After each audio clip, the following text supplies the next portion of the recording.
Nicaragua, gente que no vende patria. Buenos días. Bienvenidos y bienvenidas a Sin Fronteras. Hoy es viernes, hermano, 14 de octubre de 2022. Con Carlos José Hurtado y con Byron Baltodano cuando son las 6 de la mañana con 29 minutos. Sin Fronteras, la revista con William Griggs Vivado. En la primerísima 91.7 y 105.3 FM.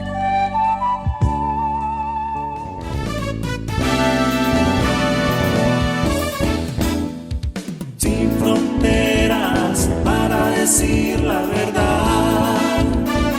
Sin fronteras, trabajar, avanzar, combatir, vencer. Sin fronteras.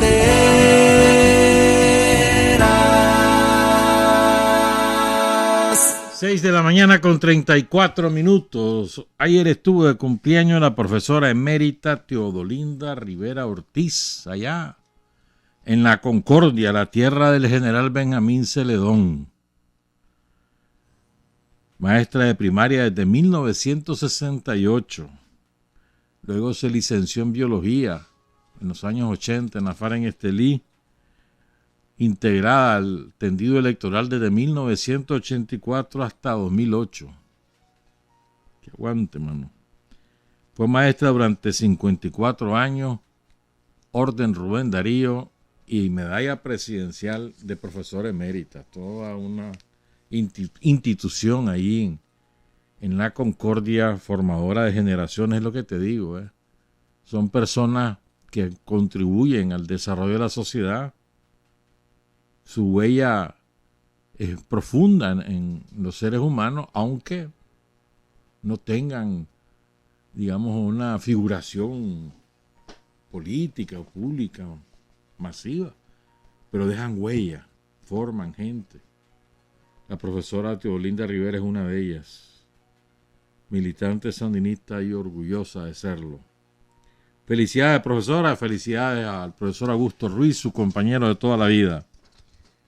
6 de la mañana con 35 minutos y estaba recordando que hay un compañero que estuvo desde la fundación del Frente, fue gran amigo de Carlos Fonseca, de Silvio Mayorga. Y fíjate que he buscado información y no he tenido la oportunidad de conseguirla.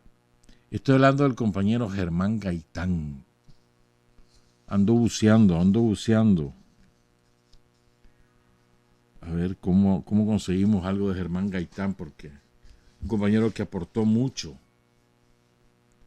en todos los años 60, 70 y en los 80, y se integró con toda humildad a tareas sencillas, pero relevantes, pues. Germán Gaitán. Que les voy a hablar de algo que es bonito, pues a mí me gustó, pero un poco incómodo. Hemos eliminado varias cosas por eso, es un poquito incómodo para mí, pues, pero creo que hace falta decirlo, pues. No por mí, sino por los compañeros y las compañeras. ¿Verdad? ¿De qué voy a hablarles? Miren, conocemos la situación del Rama, de Muelle de los Bueyes, de zonas de Ciudad Darío, los videos, del municipio de Ciudad Darío, los videos que tomó el ejército de Nicaragua te dejan una idea de lo que ahí ocurrió. Bueno, las playitas, se volvió a hacer las playitas, eso era una gran laguna hace muchos años y se fue secando. Pero cuando hay lluvias intensas recupera su nivel. Lo mismo en la zona de Malpaisillo, muchos campos inundados, ¿verdad? Bueno, Tipitapa todavía no se recupera, el río Tipitapa, mentira, mano, es que eso hay que dragarlo eso para que pueda recuperarse el río Tipitapa, un hilito aún con toda la lluvia. ¿Verdad? Conocemos eso, pero no conocemos lo que pasó en la profundidad. Entonces, la compañera Yanina Tijerino Haslam, ella con sus hermanas, con Sarita, con la comandante Dori, trabajan con comunidades campesinas en la profundidad de la montaña, en Pancasán, en Cerro Colorado, en Rancho Grande, en Guaslala, las zonas guerrilleras, atendiendo a toda la base campesina de la guerrilla de los años 60 y 70. Y en ese trabajo llevan muchos años, ayudan en lo que pueden y sobre todo se encuentran con los compañeros y las compañeras, que para ellos es sumamente importante. Bajan de la montaña a tener encuentros periódicos y eso es muy importante. El alimento del espíritu es tan importante como el alimento del cuerpo, hermano. Y para los compañeros que viven en la montaña es muy importante el encuentro con gente de Managua o de Matagalpa, ¿no? Para intercambiar criterios, para que los escuchen, para conocer más información. Entonces, a través de Yanina, ella nos transmitió fotografías, algunos videos y audios de lo que pasó con el huracán, con la tormenta en la profundidad de la montaña. Ayer, por ejemplo, la vicepresidenta de la República, Rosario Murillo, anunció una cruzada de reforestación urgente, que es distinta a la que se ha desarrollado todo lo largo de estos años. Es urgente y para empezar a reponer todo lo perdido en árboles, porque es una cantidad enorme. Que no es difícil contabilizar eso, porque es que cayeron árboles en todas partes, en todas partes. Y en la montaña también. Y en la montaña se perdieron cultivos de arroz, cultivos de frijoles, otro tipo de cultivos, árboles frutales, se perdieron. Hubo casas parcialmente destruidas o destruidas, hubo crecida de ríos, que ni los nombres los conocemos por aquí, por Managua. Pues. Y los derribos de árboles a lo largo de todas las veredas, pues, que interrumpían el paso. Y sobre todo el mayor daño probablemente es el derribo de los postes que conducen el tendido eléctrico. De manera que esa zona de allá arriba, Cerro Colorado, Pancasán, por toda esta zona no hay energía eléctrica aún. Porque, repito, los vientos derribaron esos postes, están en el piso, en el suelo, en el camino. Entonces, yo creo que es importante que los que estamos en las ciudades conozcamos lo que ha ocurrido en esos lados para que entendamos que las ciudades no son Nicaragua y que las dificultades que pasan los campesinos son muchísimo mayores que las que nosotros podemos pasar. Y les voy a pasar a transmitir después al final una cosa que yo estoy seguro que les va a estremecer la conciencia al final de esta primera parte. Le decía un compañero a Yanina por escrito: aquí estoy, compañera, el viento me arrancó la casa mía, y es una mojancina, se me dañó la comida, o sea, se me mojó, nadie nos ayuda en Guajualita. Y derrumbe de tierra está aquí, a veces se pone mala la señal. A ellos les ha costado mucho comunicarse, entonces para poder cargar la batería de sus teléfonos celulares tienen que caminar kilómetros y kilómetros hasta llegar a un sitio donde haya energía. Tal vez tienen un panel solar o donde no hubo pues, derribo de postes. Por ejemplo, nos contaba Alicia García Centeno, ya vamos a hablar de ella, que ella para poder cargar el celular tiene que bajar hasta Matiguá, porque no hay energía en toda esa zona, hasta la ciudad de Matiguá, ¿verdad? Entonces, Vamos a empezar con este audio de Yanina. Estos audios son el domingo, en el momento que está ocurriendo los ventarrones y la lluvia. Entonces, había comunicación por radio, por teléfono, por lo que fuera. Y entonces ellos van contando, los campesinos, lo que van pasando. Oigan, qué interesante esto. Son los campesinos de allá al lado de Guaslala, Guasgualita y toda esa zona. Escuchemos. Aquí está bastante pésimo este huracán, estamos siendo afectados terriblemente. Vieron unos caederas de madera, están arrancándose los árboles, un fuerte viento terrible y viera la lluvia, que está terrible, viera. Está bien, mi jefa, fíjese que ahí la situación está bien complicada aquí, la zona de Guadalajara, está complicado, viera que los ríos, cómo se están desbordando los ríos, viera, terrible. Y solamente Dios los puede proteger, compañero. Aquí el único que los puede cuidar es nuestro Padre Celestial, el que puede mirar por cada uno, compañero. Los compañeros. Ánimo y sigamos adelante, en contacto ahí, comunicación. Y cómo estamos, cómo vamos.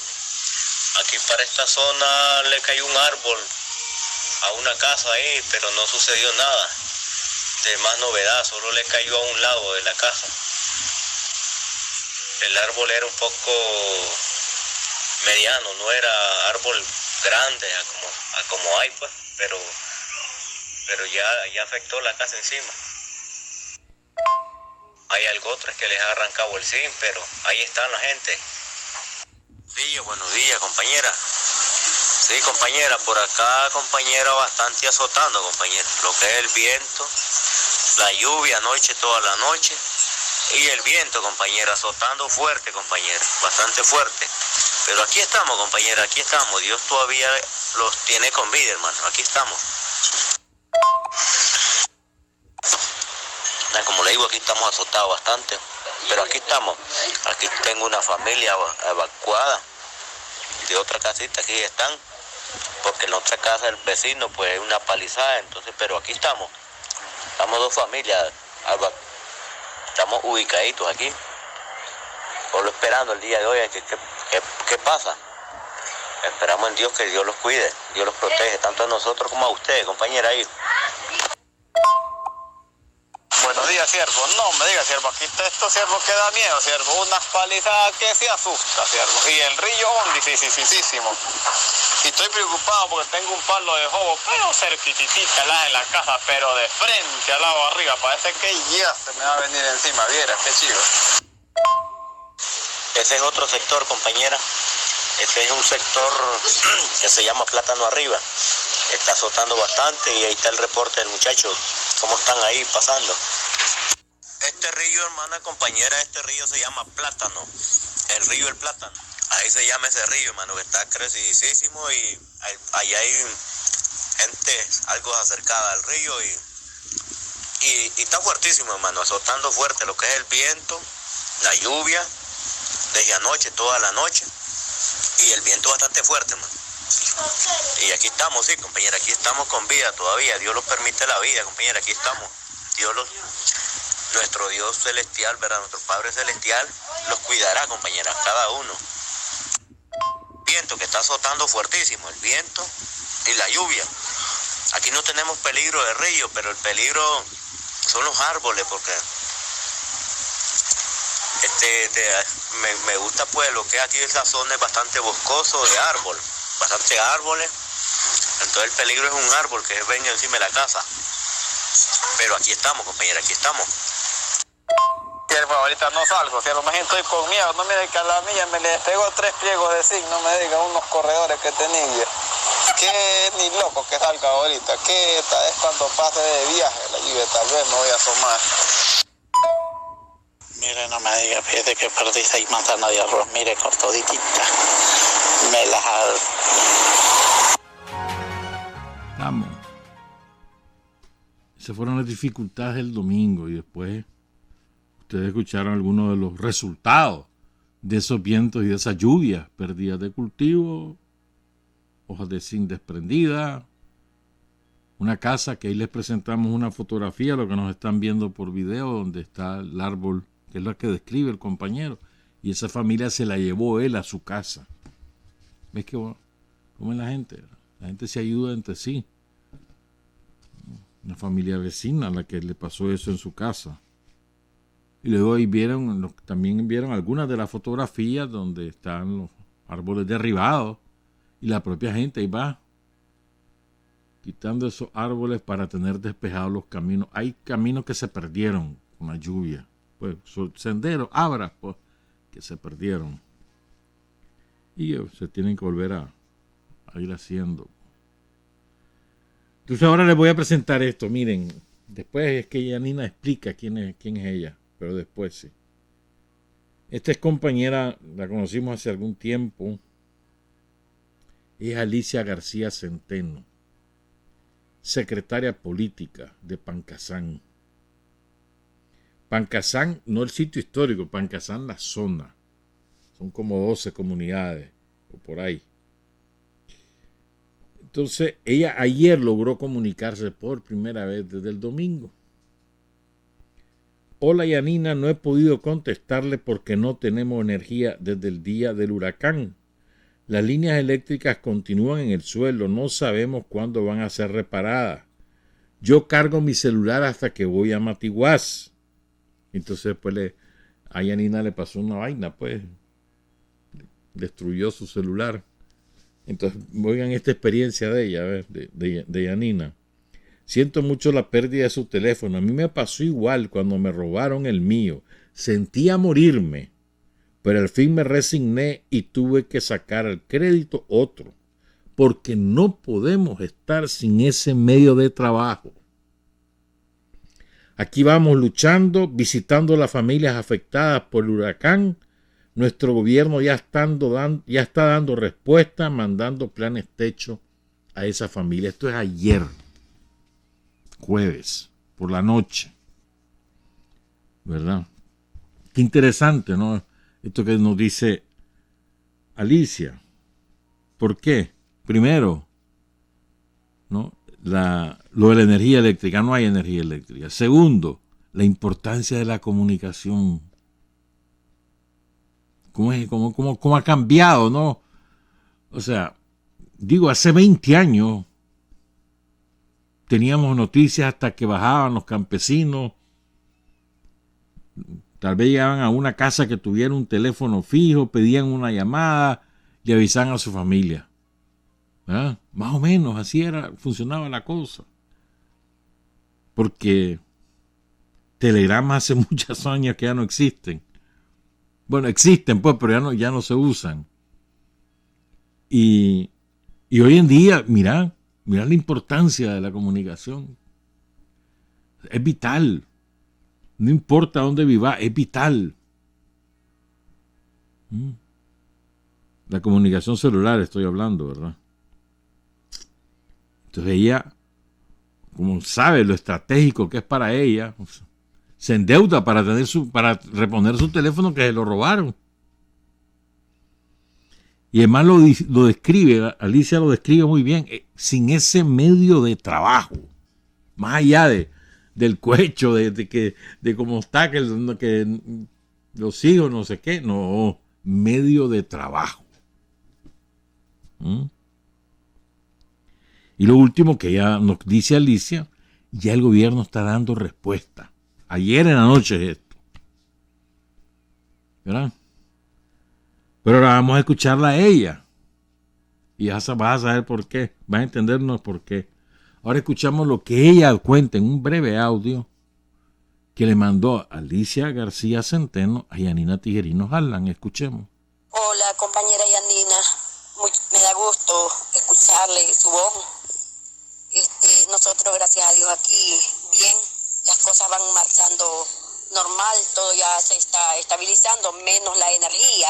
Como fue tantos árboles que cayeron en los tendidos eléctricos, la postería está en el suelo todavía, por eso se nos dificulta pasar un reporte temprano, sino a veces cuando yo voy a Matiguá, ahí es donde aprovecho cargar un poquito y ahí es donde le he pasado ese poquito de fotos de las evidencias que hemos hemos visto y estamos visitando siempre a la familia que está afectada, se está solidarizándose con ella en coordinación con la alcaldía, el Comopren, la brigada.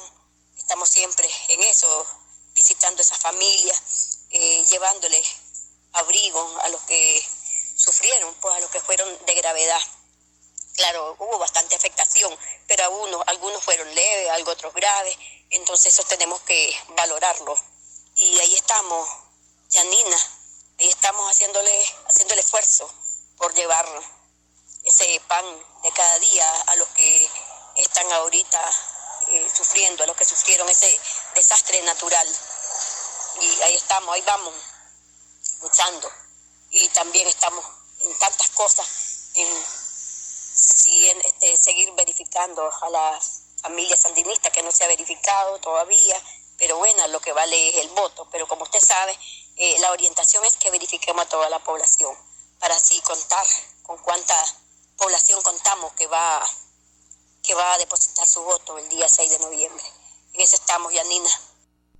Estamos claros. Qué clase de mujer, ¿verdad? Ella anda evaluando los daños, ella anda visitando a la gente para darle abrigo, dice ella, ¿no? Abrigo emocional, abrigo espiritual, para darle abrigo a los más afectados. Y de paso anda verificando, o sea, en una vida y 3 mandados. Así es la militancia en la montaña, hermano.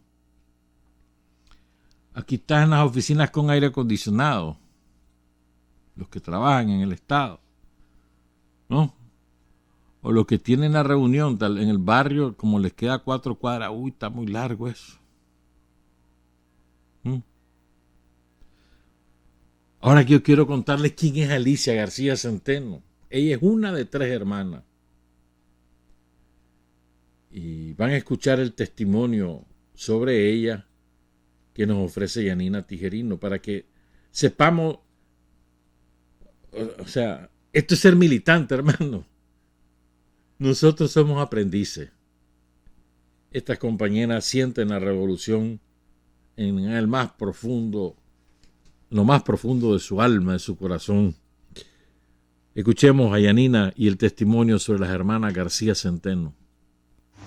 No sé si las recuerda, esas hermanas son las Centenos. Son desde chavalitas, desde 12 años. Andaban, Carlos les enseñó, el comandante Fonseca les enseñó a leer y escribir. Él las alfabetizó. Allí cuando se quedaba en Pancasán en la cueva, que ellas cuidaban la cueva, ellas cuidaban que él estuviera ahí. Ellas se fueron con la guerrilla porque la guardia las buscaban. Ellas también son hermanas de Patricia. Patricia es la niña que se llamaba Guadalupe. Ellas son García Centeno, yo le puse Centeno, ellas son García Centeno. Patricia era su seudónimo, Sonia, pero se llama Guadalupe. De Chihuina se ingresaron a la guerrilla. Eran correos del frente en las montañas.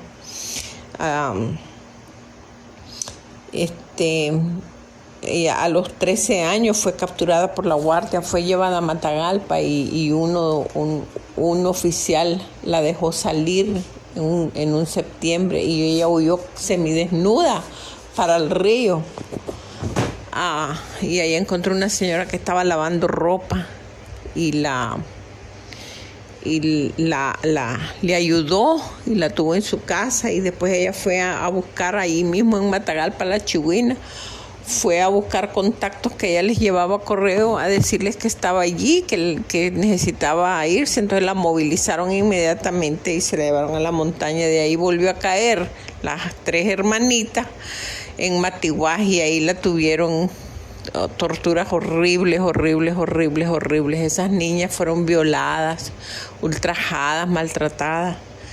Y ahí están, ahí andan en esa montaña, se la conocen y la caminan como nada. Son mujeres excepcionales. Yo las admiro y las aprecio mucho. Cuando ellas me llaman para algo, yo inmediatamente me movilizo. Creo que esta gente no la debemos de abandonar nunca. Yo tengo una admiración increíble. Son una gente excepcional. Pero bueno, un saludo. Dicen que ya no está lloviendo mucho y que ahí andan poco a poco.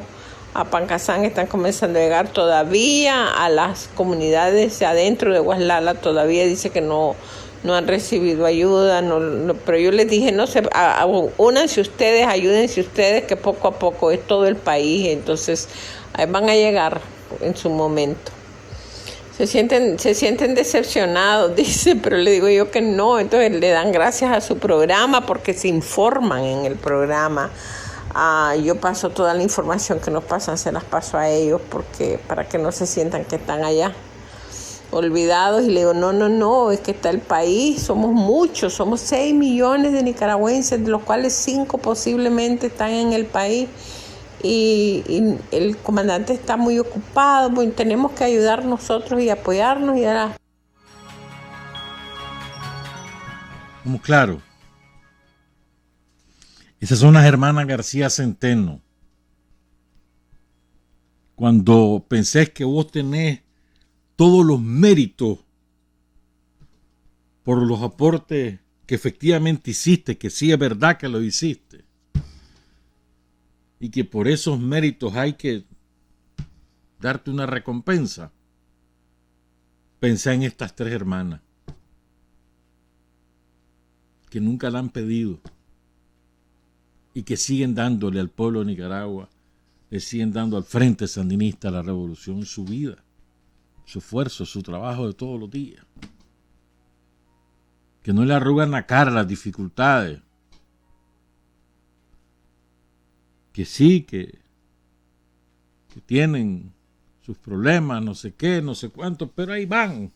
Una de ellas, creo que es concejal ahí en Matiguá, una de ellas. Creo que Alicia es la concejal, creo. Alicia es la que está de blusa roja en esa foto, a la izquierda. Y en Guaslala el problema es mayor, un poquito mayor, porque ahí tienen, yo no quise pasar ese audio, pero ahí las dificultades no tienen atención política, ni de la alcaldía, ni del secretario político o la secretaria política municipales, como viven en la montaña. Hasta determinado punto se puede llegar en vehículo, más allá en bestia o a pie, sobre todo ahora con los caminos que se han perdido. Entonces carecen de información, no tienen interlocutor para que les atiendan sus problemas en la comunidad. Y son líderes comunales, comunitarios, entonces entre ellos van resolviendo. Tenían ganas, incluso me decía Yanina, de venirse a Managua a exponer los problemas que tienen allí en la montaña, porque se sienten abandonados a su suerte.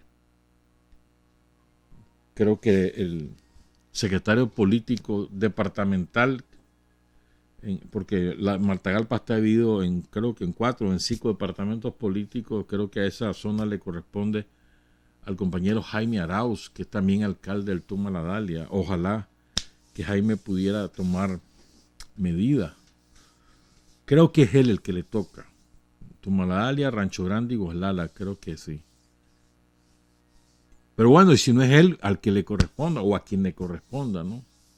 Que le pongan atención. Son compañeros moridores, militantes de antaño, y hay que atender también sus dificultades, pues, y buscar cómo resolver, así como se les resuelve a los que están en los barrios, en las ciudades. Ellos también merecen esa solución. Un saludo a todos ellos. Muchas gracias por escuchar el programa o verlo. Cuando no lo pueden oír, lo ven. Y ánimo, compañeros, compañeras. Ustedes son ejemplo para nosotros, son inspiración. Como las hermanas García Centeno, ustedes también, ahí en las montañas de Guaslala, ahí en Rancho Grande, en todas esas comunidades de Rancho Grande. Hace muchos años no vamos por allá. pero ustedes son ejemplares. Y además, ustedes también nos dan la pauta, cómo es la cosa, la unidad. Ustedes por las dificultades nunca andan pensando en, ya no voy a seguir trabajando. Nadie de ustedes dice eso, ¿verdad? Aquí sí, aquí andan, ponen en ese plan algunos por aquí. Que no me trataron bien, que no me dieron esto. Ustedes no andan con esos cuentos. Porque uno no se mete a esto por uno mismo, ¿verdad? Para recibir uno mismo las cosas, sino para que el pueblo de Nicaragua, para que todos podamos salir adelante. Muchas gracias a todos. Son ejemplares, compañeros, son ejemplares, compañeras. Saludos a Alicia, saludos a las hermanas García Centeno. Tiempo de no verlas. Y realmente son mujeres penconas, hermano. Una pausa, regresamos, las 7:04. Hay hombres que luchan un día y son buenos. Hay hombres que luchan un año y son mejores. Pero hay hombres que luchan toda la vida. Esos son los imprescindibles. 7:07. ¿Quieres conocer a Carlos Fonseca? Anda a hablar con la hermana García Centeno que te cuentan de Carlos. ¿Cómo era Carlos con ella? Cuando les enseñó a leer y escribir. Cuando las mandaba de correo. Ellas que lo cuidaban. Y no andan con bombos y platillos pidiendo ser diputadas, ni que les den una mansión, ni que les den una hacienda. No. Ni ahorita, que están en las dificultades en las montañas, no están haciendo huelga para que les lleguen. O sea, es interés, es dignidad, es firmeza, es convicción. Son ejemplares los compañeros y las compañeras. Impactante era ese testimonio, impactante. Bien, pero fíjate que quería decirte que, hombre, que las dificultades por las lluvias están parejas en muchos sitios del mundo. Mire, hoy hay inundaciones graves en 3 estados de Australia. Australia que queda para nosotros, pues queda en el rincón del mundo, ¿no? En Oceanía, ya sé yo, como a no sé cuántos miles de kilómetros, como 30,000 kilómetros de distancia, estoy exagerando. En Australia. En Pakistán. Eso queda en Asia. Pakistán, las inundaciones empezaron hace 2 meses. Y es una tragedia de proporciones apocalípticas. O sea, te estoy hablando de más de 1 millón de familias que perdieron sus casas. Más de 1 millón. Hay todavía zonas bajo el agua. Grande, vasta zona. Es una cosa. Vos entras a ver la información sobre Pakistán en el idioma que te dé la gana y te estremeces. Hay una mortandad. No solo por las inundaciones, sino las consecuencias, el hambre. La gente perdió todo es todo. ¿No? Pueblos enteros, ciudades enteras que perdieron todo. Y son gente también luchadora, trabajadora. Luego hay 2 estados en Nigeria, eso es en el África, fíjate, Oceanía, Asia, África, en Nigeria, toda esta semana, pero es que ya llevan 1 mes de inundaciones. Ya van 500 muertos en las de ahorita, más 300 cuando empezó la lluvia. 800 muertos en 2 estados sobre todo, ahí en Camboya. Perdón, ahí en Nigeria. ¿Verdad? Y las imágenes también son, ¿ves? Tengo aquí en la jupa una foto que vi, ¿verdad? Hicieron como una lancha improvisada, no sé cómo explicarlo, como quién sabe de qué le hicieron. Entonces ahí va toda la familia y van como 6 hombres empujando y van sobre las calles que son ríos auténticos, un lago. Sin rumbo, porque después pusieron un video y es sin rumbo porque cuando vos ponen la cámara a girar, no se nota tierra. A buscar dónde parar. Son cosas estremecedoras. Pues. Y también hay inundaciones en Nepal, otro país de Asia. Eso queda en el Himalaya, las montañas más altas del planeta. Un pueblo particular el de Nepal, ¿verdad? Y ahí también hay inundaciones. Y aquí en América tenemos inundaciones. En Venezuela, donde hubo la tragedia en Tejería, ya han recuperado 52 cuerpos, 52 cadáveres y hay todavía 50 desaparecidos. Son 400 casas destruidas por el deslave. Se dejó venir un cerro. En Venezuela. En El Salvador las cosas están sumamente complicadas. Ya les dijeron las autoridades, a toda una zona donde se inundó, que dice que 10 días va a tardar el agua en bajar. Hasta dentro de 10 días van a saber el estado de sus casas. En Honduras es terrible, lo de Honduras es terrible, porque es que les ha llovido una y otra vez. No se han recuperado ni medianamente de lo que les pasó hace 2 años. El año pasado también hubo inundaciones y ahora les cae otra vez las lluvias del Julia. Entonces, ¿a qué voy con todo esto? Hermano, si no creías que el clima está cambiando, bueno, convencete. El Salvador es uno de los países de mayor riesgo climático del mundo.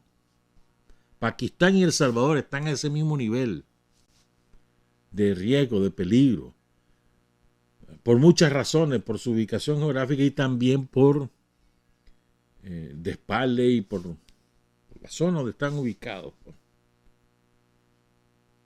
Entonces, digo, por eso es tan importante la reforestación que anunció ayer en Rosario. Eso es de primera importancia, tan importante como reconstruir. Es también ayudarle a la tierra a recuperarse. Sembrar ya para dentro de 5, 7, 8 años volver a tener esos bosques. Pues. Pues es sumamente importante. Es que a veces se nos olvida que también la tierra, hay que ayudar a la tierra. ¿Por qué razón también? Porque eso ayuda a detener que el agua corra libremente. Cuando no hay árboles, hermano, se desborda un río y eso es arrase total. Todas las vegas de los ríos como han sido despaladas. Me estaba contando un compañero de aquí en la radio que él es de Ochomogo. Ochomogo, ahí en el departamento de Rivas. Ochomogo es el río que divide Rivas de Granada. Y la comunidad de Ochomogo, pero que es verdad, se ha hecho tan grande que en las tierras de Ochomogo pertenecen a 3 municipios. A Nandaime, a Belén y a Potosí. De verdad, en una misma calle pueden pertenecer a 3 municipios. Interesantísimo eso, ¿verdad? Pero bueno, Ochomogo, cada vez y cuando se inunda ahí Ochomogo. ¿Por qué? Porque ese río desagua al Cocibolca. Cuando el Cocibolca sube demasiado de nivel por este lado, el lado occidental, desagua por el Gil González, desagua por el Ochomogo y por otros ríos pequeños que hay ahí. Que pequeños y además seco cuando es temporada seca. Pero para cuando llueve, esos son torrentes los que corren. Entonces me estaba contando el compañero que ahí en Ochomogo no había tanta inundación porque el río estaba protegido por los árboles, en la vereda, pues en la ribera de los ríos, de ese río, perdón, de Ochomogo, estaba todo lleno de árboles. Pero que se le ocurrió a los del Ingenio, Benjamín Celedón, que queda ahí en Potosí, sí, creo que pertenece a Potosí el Ingenio, se les ocurrió crecer los cañaverales hasta ahí y se pasaron llevando todas las arboledas que protegían la ribera del río. Resultado, toda esa agua corre libremente y les inunda las comunidades de ahí que están a la orilla del río. Ese es el resultado. Entonces ese es un ejemplo, pero como ese ejemplo hay montones en Nicaragua. Por eso es tan importante esa decisión que tomó el presidente Ortega y que anunció ayer la vicepresidenta Rosario Murillo. Eso tiene que empezar ya, a buscar cómo sembrar ya. Para aquí algunos años volvernos a recuperar. ¿Te acordás todo el desastre que causó el huracán Félix en el Caribe Norte? Fueron como 70 kilómetros de ancho, más unos 100 y pico de kilómetros de largo, que devastaron los bosques, los vientos del huracán Félix. Eso fue en 2007, hace 15 años. Para esta fecha ya fue, acabamos de pasar ese aniversario. Creo que fue el 1 de septiembre de 2007. ¿Ve? Entonces, repito, eso es sumamente importante. Eso es una tarea crucial. Crucial. Eso es parte de la defensa de la vida misma, de la naturaleza y de nuestra vida, de la vida de los habitantes. Como la prioridad para el sandinismo es la vida, defensa de la vida, de la tierra y de los seres humanos, de ambas cosas. O sea, si la tierra no viven, los seres humanos tampoco, hermano. Bueno, vamos a cambiar de tema. Queremos hablar, ya lo hicimos en 2020, hicimos este relato, pero vamos a hacerlo de nuevo, aunque de una manera diferente. Queremos hablar de San Fabián. Ayer fue el aniversario de San Fabián, bueno, el 12 y el 13, ¿verdad? ¿Y por qué es importante San Fabián? ¿Por qué es un hito? Para mí, incluso San Fabián es más importante que el ataque a San Carlos y el ataque a Masaya. El de Masaya fue el 17 de octubre. El de San Carlos fue el 13. El de San Fabián fue 12 y 13. ¿Por qué es más importante? Ahora vamos a explicar, en mi opinión, ¿verdad? Fíjense, creo que es importante contarles los antecedentes para que entendamos a su vez la relevancia de esa acción. San Fabián era una hacienda, todavía está pues la ruina, que queda casi en el límite entre el municipio de Ocotal y el municipio de Dipilto, casi en el límite, hacia mano derecha subiendo las manos. Ocotal es un municipio relativamente pequeño, pues ya tiene muy poco por donde crecer, pero bueno, San Fabián está en el límite entre el municipio de Dipilto y el municipio de Ocotal. Ahí está San Fabián. Entonces, antes de esta acción, ¿qué había ocurrido? Miren, primero, ¿verdad? Para ponerlo en perspectiva, empecemos con el 74. En el 74, el Frente Sandinista rompe los fuegos, ¿no? Y hay algunas acciones en la montaña, Vicini y otras cosas, pero lo principal es el asalto a la casa de Chema Castillo. Eso es lo principal. Que permite dos cosas, o tres, bueno, muchas cosas. Voy a hablar de tres. Primero, liberar a nuestros presos. 14 compañeros, entre ellos Daniel, Lenín Serna, Leopoldo Rivas y tantos otros compañeros que logran salir. Daniel Núñez, que recién falleció, los hermanos Núñez. Entonces, primero, la libertad de los presos. Segundo, ponen un primer plano y como fuerza beligerante, que eso es muy importante en la doctrina internacional, fuerza beligerante al Frente Sandinista, en primer plano. ¿Verdad? Segundo. Tercero, nos permitió moralizarnos. Las pocas fuerzas organizadas que habían del Frente Sandinista, era un contingente, qué sé yo, de unos 200, 300 compañeros, pero los moraliza toda la base social con la cual tenían contacto, todas las estructuras clandestinas, y además nos dio recursos importantes. Si no hay dinero, no financia la lucha, pues, porque hay que comer, hay que tener armas, hay que tener municiones, hay que tener medicina. Pero inmediatamente después de ese golpe, Somoza desata la peor represión de la historia de Nicaragua, por lo menos del siglo XX. Fue peor que la que organizaron cuando Rigoberto ejecuta al fundador de la dinastía. Fue peor que la del 54, cuando la rebelión de los militares, y fue aún peor que la matanza de todos los guerrilleros y la familia sandinista después de asesinar al general Sandino. ¿Cómo habrá sido de sangrienta esa represión? Que empieza inmediatamente después, o sea, así que no había terminado el año 74 cuando había empezado la represión. Sobre todo en la montaña. Y ahí nunca se va a saber, creo yo, cuánta gente asesinó la guardia en la montaña. Ahí fue cuando ocurrió, por ejemplo, la detención de las hermanas García Centeno, en esos años, con aquellos campos de concentración que organizó la guardia en Río Blanco y en Guaslala. Campos de concentración y de tortura, cosas espantosas, ¿verdad? Y después iba a tierra arrasada, iban avanzando en la montaña y campesinos o familia campesina que presumían, ni siquiera era que tenían la certeza, presumían que pudo haber ayudado a los guerrilleros, entonces quemaban el rancho, quemaban sus cosechas y mataban a los varones y a veces a toda la familia. Se van a los varones, los tiraban desde los helicópteros, así era que los mataban. Y eso está más que probado, denunciado, ¿verdad? Entonces, esa represión espantosa. Todo el año 75. En ese año, además, hay otro evento. Y es que empieza la división en el Frente Sandinista. En el año 75. Ese proceso de división culmina en el 76. En el año 75 empieza tipo noviembre, diciembre. Y se agudiza después hasta el 77.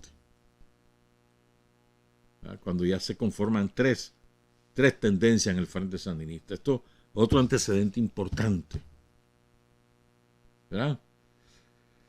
El golpe de Chema Castillo, la represión, ¿verdad?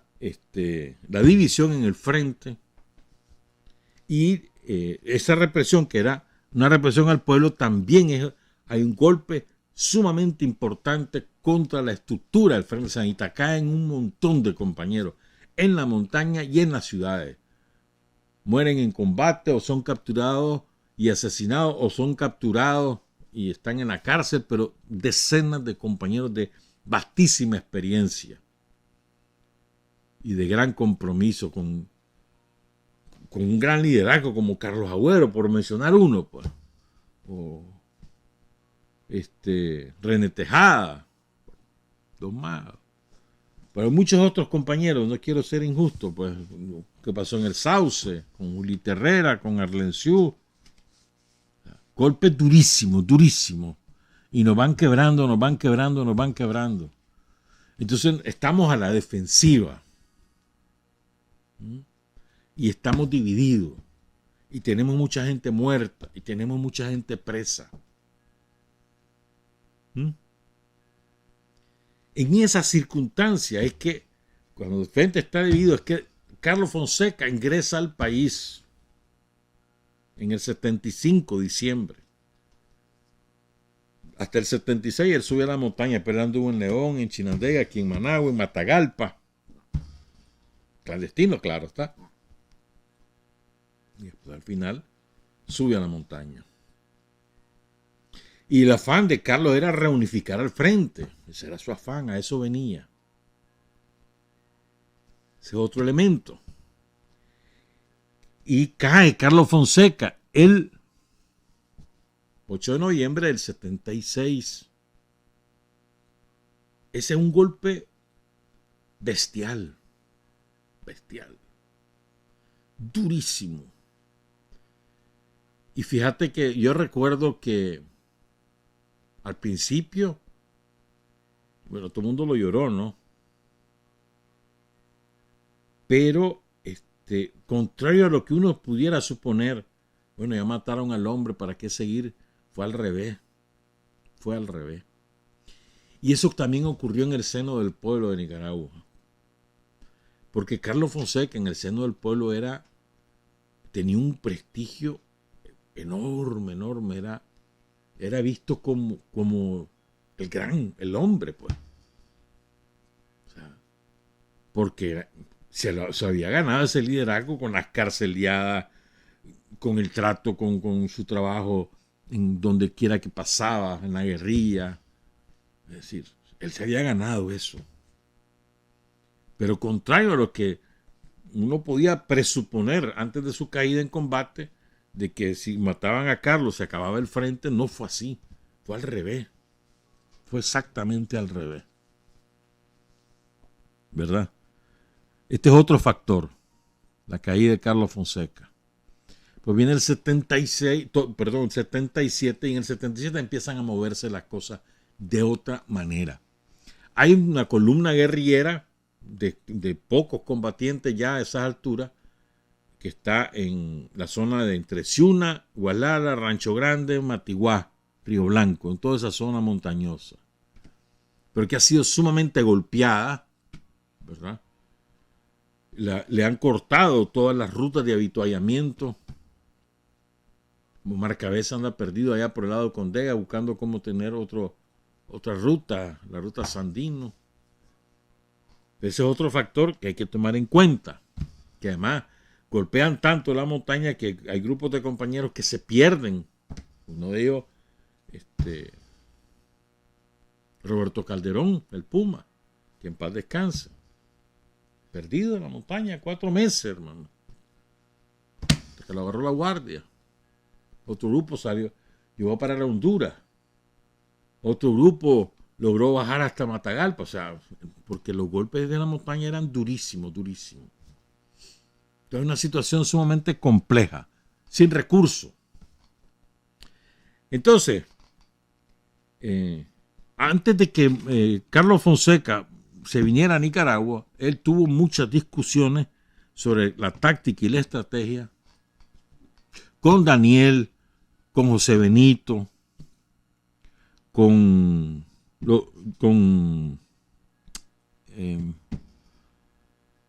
Humberto Ortega, con el Zorro, ¿verdad? Muchas discusiones. Y Carlos Fonseca era uno de los que predicaba que había que pasar a la ofensiva, que había que empezar a golpear a la guardia. Era uno de los que decía. Y eso lo testimonian muchos compañeros. Uno de ellos el Zorro, y se lo voy a contar ahorita. ¿No? Entonces, quien mejor atrapa esa idea, toda la concepción de Carlos, de golpear, de avanzar, golpear y pasar a la ofensiva para desembocar la insurrección, que era lo que planteaba Carlos, y lo planteó Carlos Fonseca desde el documento del 60, que lo hace con Silvio Mayorga. El que mejor capta eso es Daniel. Lo que pasa es que Daniel tenía una personalidad, ahora todavía la conserva, ¿no? De mucha, sin andar con grandilocuencia, pues, sin exhibicionismo. Y eso, quien mejor lo cuenta es el Zorro. Entonces toman la decisión de, vámonos, hay que hacer la ofensiva. Ya para entonces no. Entonces Daniel recontacta con Víctor Tirado ahí en Honduras. Y entonces planifican el pasar a la ofensiva. Entonces el Zorro cuenta que lo convocan. Bueno, él se vino, baja de la montaña, que estaba en una situación sumamente precaria. Bajan, se habla con Bayardo Arce, habla con Pedro Arauz. Después se fue a hablar con Camilo Ortega. Camilo le explica los planes. Y después se va para Honduras porque lo están llamando precisamente para estos planes. Entonces ahí se reúnen con el Danto. El Danto es el otro. Se me olvida. El Danto es el otro que con Carlos Fonseca. Incluso hay quienes dicen que con el Danto es con quien más hablaba Carlos Fonseca. Danto, Carlos Fonseca, Daniel, José Benito, Humberto, el Zorro, ahí en Cuba. Había muchas de estas discusiones y habían otros compañeros, ¿verdad? Entonces, se va el Zorro a Honduras, Tegucigalpa, y ahí se entopa con el viejo, con el Canoso, Víctor Tirado, con Daniel, que tenía de seudónimo Cleto, con Pomares, el Danto. Ahí estaba, claro. Y ahí hay otros compañeros, Joaquín Cuadra y otros más. Entonces, ahí es donde... estaba Facundo Picado, que había logrado salir de la montaña casi milagrosamente. Un compañero de extraordinaria experiencia guerrillera, Facundo Picado. Ahí estaba también. Entonces ya ahí les queda clara la película y ponen de responsable, hacen una escuela en un par de fincas ahí en el sur de Honduras, vecinas a Nicaragua. Están a cargo el Danto, está a cargo el Zorro, está a cargo Facundo. Y fueron 4 o 5 meses, mano, de reempujarla. De entrenamiento riguroso, militar estricto y político también. Andaba Oscar Benavides, andaba Roger de Chong, ahí andaba Carlos Manuel Jarquín, andaban, bueno, y voy a leer la lista después. Entonces, ¿verdad? ¿Por qué es importante? Cuando ellos toman la decisión, ya fijan la fecha, ¿verdad? Salen de los campamentos, todos bien entrenados, entre junio y octubre, 4 meses, julio, agosto, septiembre y octubre, 4 meses, bien entrenados, bien jalados. Ahí no habían gordos ya, hermano. Entonces, Daniel es el jefe, Víctor Tirado, Pomares, el Zorro y Facundo, ese es el Estado Mayor. Bajan 2 columnas. Una armando va Daniel y la otra armando va el Danto. Entonces hacen la emboscada. Después la vamos a contar si da tiempo. Pero quiero volver. ¿Por qué es importante? Hay 2 razones principales. Y para mí, tan importante una como la otra. Es importante porque el frente pasa a la ofensiva. Y le prueba al pueblo de Nicaragua que la Guardia no es inexpugnable. Pero lo que pasa es que como ocurre en San Fabián, allá en Tocotal y Dipilto, el impacto en la opinión pública es sumamente reducido. Incluso es posterior, casi un día o casi 2 días después de ocurrido. Y nunca se supo la envergadura de lo que ahí ocurrió, sino hasta después del triunfo. Porque además había ocurrido el ataque a San Carlos y eso sí tuvo una gran repercusión. Y después ocurre el ataque al cuartel de Masaya, la caída de Pedro Arauz, ahí en Tipitapa. Entonces, todos esos eventos le quitaron relevancia en la opinión pública a lo ocurrido en San Fabián.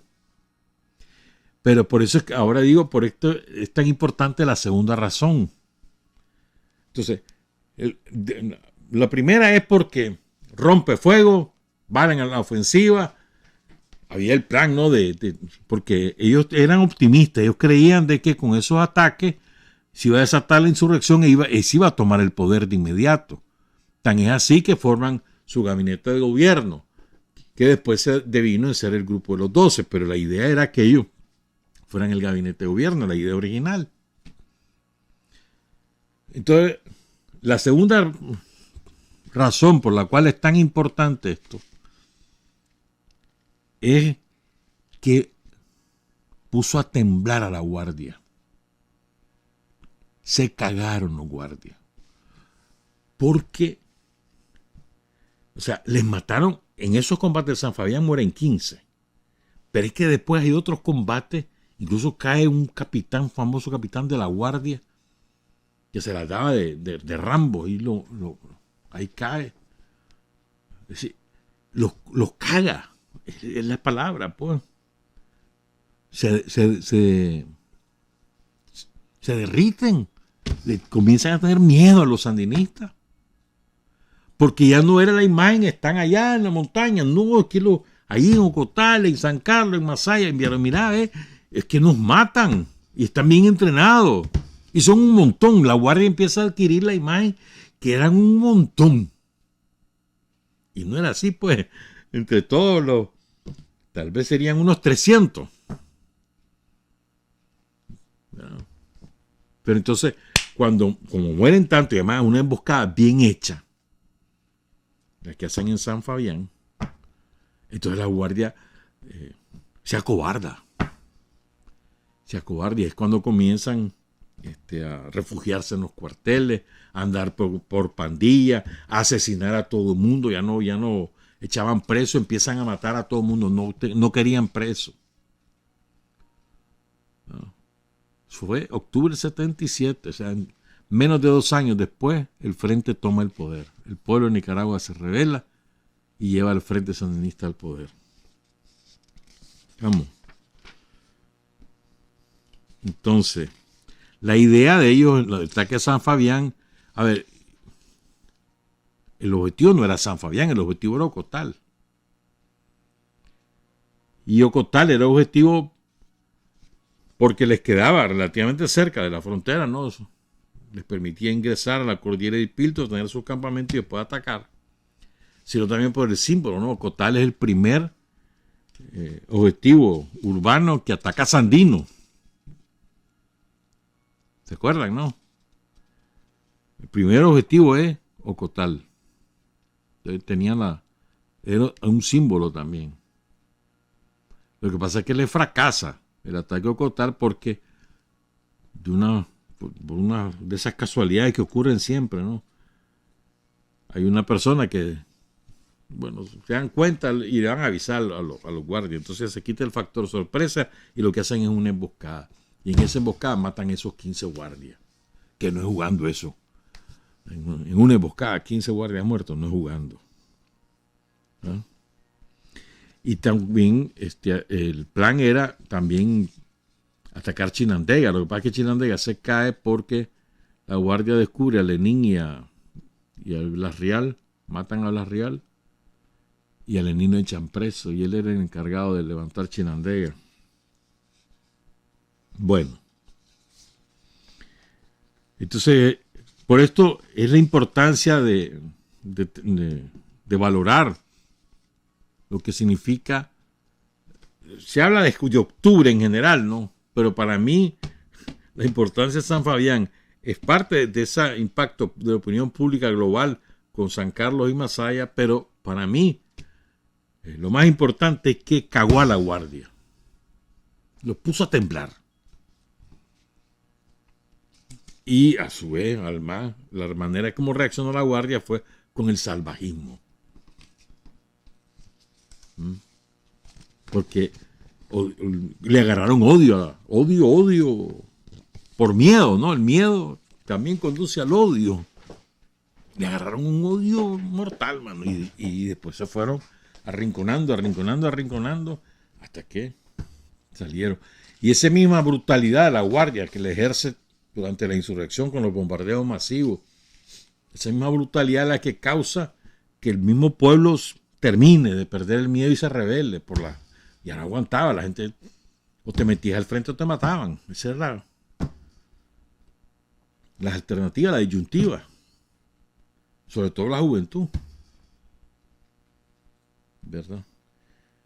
Entonces dice el Zorro: en esa primera reunión que tuve con Daniel, el viejo Tirado, el Danto y Joaquín Cuadra, y en otras posteriores con ellos mismos, y en las conversaciones que sosteníamos entre los demás compañeros que nos disponíamos a entrar en combate, no se hablaba de encuevarse en la montaña, de aguantar plomo y huir a la guardia. Se hablaba de entrar a Ocotal, la cabecera departamental de Nueva Segovia, atacar el cuartel, ocuparlo, armar a la población, tomarse la ciudad, controlar las carreteras, romper brechas a punta de bala, pegar con la brigada Pablo Úbeda y sumarla, insurreccionar a los campesinos en las comarcas, avanzar sobre Estelí, dominar Estelí y agarrar viajes para Managua.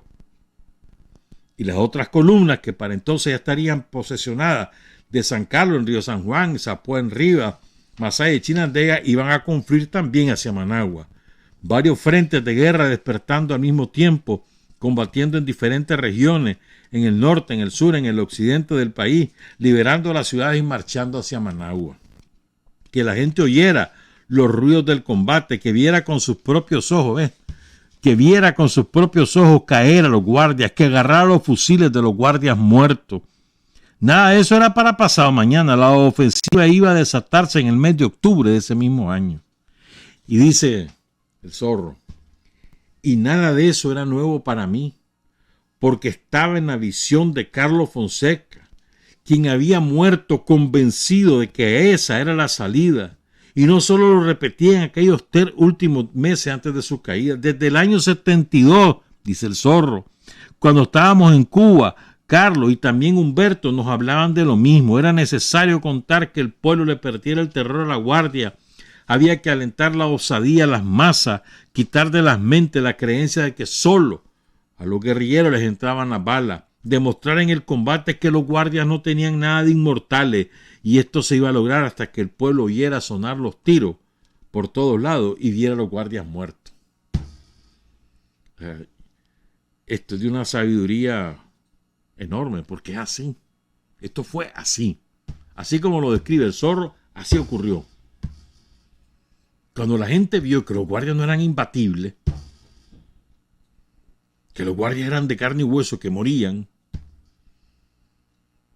eso le dio valor a la gente. Por eso es tan importante.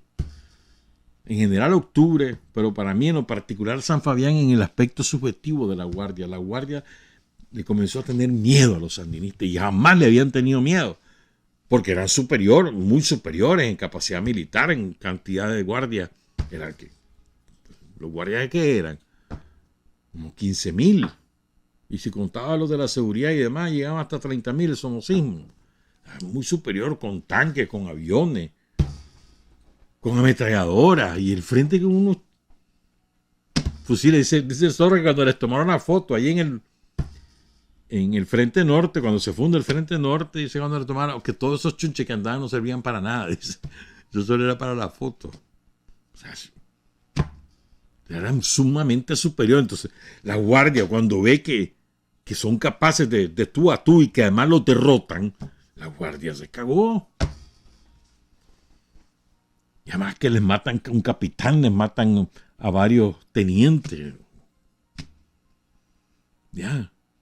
Entonces, para mí esa es la importancia de San Fabián. Más allá de San Carlos o de Masaya, la importancia es ahí. Porque en San Carlos y Masaya no se logró tomarse los cuarteles. Hubo combate, cayeron muchos compañeros. La maniobra que se hizo en Ticuantepe, donde caen varios compañeros también, bueno, en cruce de Ticuantepe con la carretera Masaya, la caída de Pedro. Es decir, en cambio en San Fabián sí hay guardias muertos y una derrota militar de la guardia. Y después se meten a la cordillera de Ipilto y de ahí empiezan a atacar Santa Clara, San Fernando, otras fincas, incluyendo aquel guardia. No me acuerdo que el Ranger le decían. Que le queman la finca, la finca de descanso que le llamaban. Hasta después Somoza lo castigó por haber sido pendejo y lo mandó a la casual. Esa es para mí la importancia estratégica de San Fabián. Que derrotan a la guardia y la guardia les tiene, a partir de ese momento, eso se extendió. Eso que ocurrió ahí, después lo encontraron los guardias y se extendió el miedo. Chiva, vienen los sandinistas, son un montón. Y están bien armados, y están entrenados, y nos matan. Porque hasta ese momento eran reyes de las matanzas ellos. Los guardias con sus helicópteros, con sus aviones y demás. Pero a partir de ese momento ya no. Sabían que ellos también se dieron cuenta que ellos eran mortales, que no eran inmortales. También los guardias se dieron cuenta. No solo el pueblo se dio cuenta que, mira, los guardias los podemos matar, sino que los guardias se dieron cuenta, nos pueden matar. No solamente matamos, sino que nos pueden matar. Y empezó la cagazón.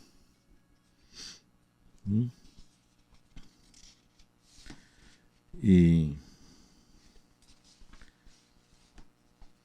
cuenta también el zorro ahí en la marca del zorro, ¿no? Él cuenta ahí como el Danto era, es que el Danto, es otra cosa, una pérdida. El Danto era tan hábil. Había caído preso no sé cuántas veces. La guardia lo tenía súper fichado. Pero así, el Danto se metía desde Honduras, se iba a sentar al parque frente al cuartel de Ocotal, a hacer la pantomima que estaba platicando con los amigos y no sé cuánto, y le estaba fildeando cuántos guardias llegan, a qué hora llegan, quién está al mando, qué vehículos tienen. Él está fildeando. Él, Bomare, ahí sentado frente al cuartel de la guardia. ¿Te imaginas? Y súper quemado. La guardia tenía fotos de él, montones. Ahí frente a ellos. clase de audacia, ¿verdad? ¿Qué clase de audacia?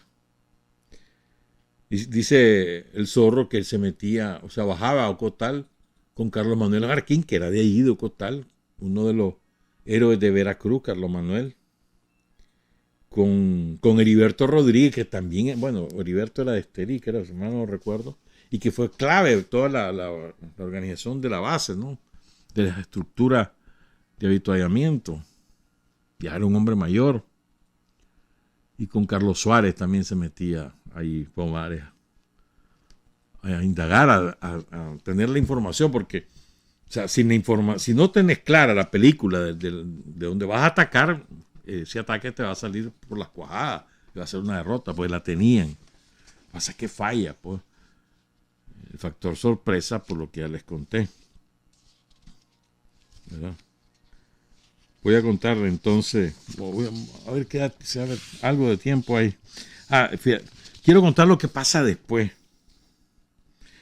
El combate, dice Pomares, que duró 6 horas, desde las 5 de la mañana hasta las 11. Y 6 horas de pijo intenso, dice el Zorro. ¿Y cómo termina? Cuando llegan los aviones, los push and pull. Ven, los push and pull pegan la guinda. Daniel da la orden de retirada y el primero que le da la orden es al Zorro, salí, que buscar la montaña. Y ahí se van. Y quedan todos los muertos de la guardia ahí tirados en la carretera. Entonces cuando desde las avionetas ven los guardias, le avisan a Somoza, mira que hay un montón de muertos y no sé qué. Y después llega el refuerzo y ven a recoger muertos. Eso causó pánico en la guardia, pánico. Y entonces dice el Zorro después de eso, 7:48. Abandonamos el terreno en orden sin haber tenido una sola baja, salvo un compañero al que le decíamos guerrillero urbano, que fue rozado por una bala en el pie izquierdo. Nada grave. Había sido una verdadera victoria, la primera acción del Frente Sandinista sin muertos ni capturados. El primero que recibió la orden de retirarse fui yo, y lo hice a la cabeza de una escuadra de 8 combatientes, varias de las mujeres, entre ellas la Esmeraldita, la Normita, la Rosita, las 2 mexicanas, la Araceli y la Eugenia. Todas pelearon valientemente, y también la Leticia Herrera y la Dora María Tella se fajaron duro. La Dora al lado de Carlos Manuel Jarquín, quien tenía a su cargo la ametralladora calibre 30. Carlos Manuel venía de un entrenamiento muy riguroso, no solamente en esos campamentos, sino también en Cuba. La madrugada del mismo 13 de octubre, las fuerzas al mando de José Valdivia, que debían tomar San Carlos en Río San Juan, al otro lado del país, cumplieron con su cometido, ocuparon el poblado y atacaron el cuartel, retirándose cuando aparecieron los push and pull. Había sido por eso que los aviones ocupados desde temprano del día en San Carlos llegaron tarde a bombardearnos a nosotros. No se dio el ataque arriba, falló el ataque a Chinandega porque mataron a Jorge Sinfuroso Bravo. Yo me equivoqué, dije otro nombre antes, bueno, no importa. Quien junto con Lenín Serna era el responsable de dirigir la acción. El ataque al cuartel Masaya tampoco cristalizó por fallas de comunicación con Camilo Ortega y solo ocurriría hasta varios días después, el 17 de octubre, la misma fecha en que cayó Pedro Arao Palacio Federico en Tipitapa. Ya reunía toda la columna después de la orden de retirada de Daniel. Llegamos al anochecer de aquel 13 de octubre a las primeras estribaciones de la cordillera de Dipilto, donde escogimos un sitio para acampar. Una baja imprevista tuvimos durante la marcha. El Cuervo Guerrero, que fue general del ejército, se durmió en uno de los altos. Lo dejamos atrás sin darnos cuenta de su ausencia. Y cuando Facundo Picado volvió a buscarlo con una escuadra de compañeros, no lo encontró. Hasta más tarde supimos de su prisión, denunciado por un viejito campesino que le había dado refugio en su casa. Puestos ahí esa noche, fuimos convocados por el mando y recibimos la orden de dividirnos en 2 grupos. Uno, jefiado por el Danto, compuesto por 15 compañeros, entre ellos yo, debía tomarse sin tardanza el poblado de Mozonte en las vecindades de Ocotal, a 7 kilómetros de Ocotal. El otro grupo, con Daniel a la cabeza, seguiría subiendo por la cordillera para establecer un campamento permanente en base a las escuadras que iban a desencadenar acciones ofensivas de manera continua sobre los valles, las poblaciones y las vías de comunicación. La consigna era no aceptar combate en las alturas de la cordillera, salir a buscar al enemigo, hostigarlo. Tampoco nadie podía regresar a Honduras, se nos dijo, salvo para asegurar tareas logísticas. Teníamos muchos días encima de entrenamiento constante, jornadas agotadoras de marcha, desde Honduras hasta San Fabián, de San Fabián de vuelta a la cordillera de Dipilto, caminatas chabacanas en subidas por las crestas, agobiados por la carga de grandes pesos, explosivos, minas, municiones, y teníamos encima el desvelo, la tensión y la fatiga del combate.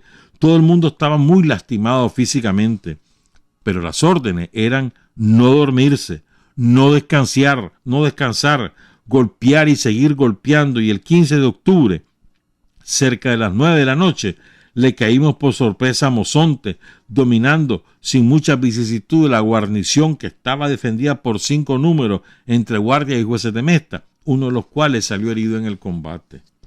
Los capturamos a todos y al jefe de la guarnición, un sargento, lo enviamos desarmado a Ocotal para que diera aviso del ataque, a ver si se resolvían a desplazar refuerzos y emboscarlos. Pusimos en libertad los reos que tenían a la Bartolina del cuartel y cortamos las líneas de teléfono y el telégrafo. Reunimos a la población en la placita para celebrar un mitin político, compramos provisiones en las pulperías y después nos dedicamos a conversar tranquilamente con los vecinos. Asustados, nos preguntaban si éramos guerrilleros cubanos y nosotros explicándoles que nada de eso, que habíamos nacido allí mismo, en Ocotal, en Estelí, del Neón, en Managua, campesinos como ellos, obreros, estudiantes nicaragüenses. Y la gente sencilla no salía de su asombro porque nos oían hablar de la misma manera, con su mismo acento. A la 1 de la madrugada nos retiramos en dirección a Bonete de las Trojes, otra vez sin ninguna baja y sin que aparecieran los refuerzos de Ocotal, llevándonos como trofeo la bandera de Nicaragua que izaban los guardias frente al cuartel. El 25 de octubre, a las 10:30 de la noche, ocupamos el poblado de San Fernando, 15 kilómetros al este de Ocotal. Hicimos explotar una bomba de niple sobre el techo del cuartel y tras un ataque con fuego de ametralladora conseguimos que se rindiera la guarnición. Recuperamos armas y municiones, volvimos a reunir a la población y en el mitin el alcalde fue conminado frente a todos a renunciar a su puesto. A las 2 de la madrugada, tras comprar otra vez provisiones a los pulperos, iniciamos la retirada con destino del Mojón, que queda entre Mozonte y San Fernando. En la semana siguiente, divididos en escuadras de 5 compañeros cada uno, logramos dar término con el mismo éxito a todos los otros operativos que nos propusimos, a veces varios el mismo día, con apenas diferencias de horas. Como las tomas, aquí está el nombre del Ranger, el coronel Orlando Gutiérrez, de las Picadas, se llama. ¿Qué se habrá hecho? Habrá muerto hace muchos años, ¿no? Y el capitán de la guardia que matan en los combates es Humberto Reyes, que le llamaban el Tigre de Guaslala, porque sus carnicerías y atrocidades en la montaña lo habían hecho merecedor de ese apodo. Era un asesino. Y él se las quiso picar. ¡No! Se puso adelante. ¡Pum! Se lo echaron los guerrilleros. Quiero leer los compañeros fundadores del Frente Norte, Carlos Fonseca. Bueno, no son todos, pero tengo 36 nombres. ¿Verdad? Y recordar también al compañero, a Pedrito, que fue capturado vivo, ¿verdad?, en uno de esos combates. Y creo que fue en una de las haciendas. Ahí lo captura la guardia, lo despellejan, o sea, le quitaron toda la piel, vivo, le cortaron el pene, se lo pusieron en la boca y después lo mataron. A Pedrito. Fue cuando Picado recibió un tiro en la nariz, por un charnel, mejor dicho. Y estos son los fundadores del Frente Norte, Carlos Fonseca, Daniel Ortega, Cleto, Víctor Tirado, el Canoso, Germán Pomares, el Danto. Fíjate, de los 36 nombres que yo tengo, ¿verdad? De los 36, a ver, 15 ya están fallecidos. Tanto que murieron antes del triunfo o que han ido muriendo por la edad, por razones de enfermedad. Germán Pomares, Francisco Rivera, Rubén, Facundo Picado, Óscar Benavides, Cristóbal Vanegas, Álvaro Hernández, Ulises Tapia, Miriam Tinoco, Aníbal García, que este es Pedrito, Araceli Pérez, Carlos Manuel Jarquín, Víctor Manuel Urbina, Juancito, el humilde compañero. El comandante guerrillero Francisco Ramírez, este fue de la Guardia y se sumó al frente y llegó a ser comandante guerrillero. Carlos Rojas, el doctorcito, este fue nuestro primer embajador en Cuba. Juan Ramón Ramos, el indio Emilio, que murió hace un par de años, de Estelí. Leoncia Granado, también conocida como Esmeralda Granado, de Cuscahuás. Victoria de Jesús, Gutiérrez Montiel Cosita, le decían. Leticia Herrera, Elia Noguera, René, ahí estaba, y en los actos de ayer, ahí andaba René. Elia Noguera, comandante guerrillero de Huaco. Saludos, René. Ramona Campos, Carlos Suárez, le decían Guandique, hermano de Nelson Suárez, que fue un extraordinario guerrillero caído en el 75, si mal no recuerdo, ahí en las montañas. Eugenia Monroy, mexicana, Julio Alemán Ortiz, José Luis Rivera Lago, le decían el recluta, Joaquín Cuara, Dora María Telle, Jorge Guerrero, el Cuervo, Juan Salgado, Leoncito, Gustavo Villanueva, que era el guerrillero urbano, que fue el compañero que resultó herido, Enrique Jardiel Mayorga, le decían el poeta, Salvador Bravo, Manuel Plata, Gerardo Hernández, que le decían Chepe, y Etanislao García, los fundadores del Frente Norte, Carlos Fonseca. Trabajar, avanzar, combatir, vencer, patria y libertad. Revolución es sentido del momento histórico. Es cambiar todo lo que debe ser cambiado. Es igualdad y libertad plenas. Es ser tratado y tratar a los demás como seres humanos. Es emanciparnos por nosotros mismos y con nuestros propios esfuerzos. Es desafiar poderosas fuerzas dominantes dentro y fuera del ámbito social y nacional. Es defender valores en los que se cree al precio de cualquier sacrificio. Es modestia, desinterés, altruismo, solidaridad y heroísmo. Es no mentir jamás ni violar principios éticos. Es convicción profunda de que no existe fuerza en el mundo capaz de aplastar la fuerza de la verdad y las ideas. Revolución es unidad, es independencia, es luchar por nuestro sueño de justicia para Cuba y para el mundo, que es la base de nuestro patriotismo, nuestro socialismo y nuestro internacionalismo.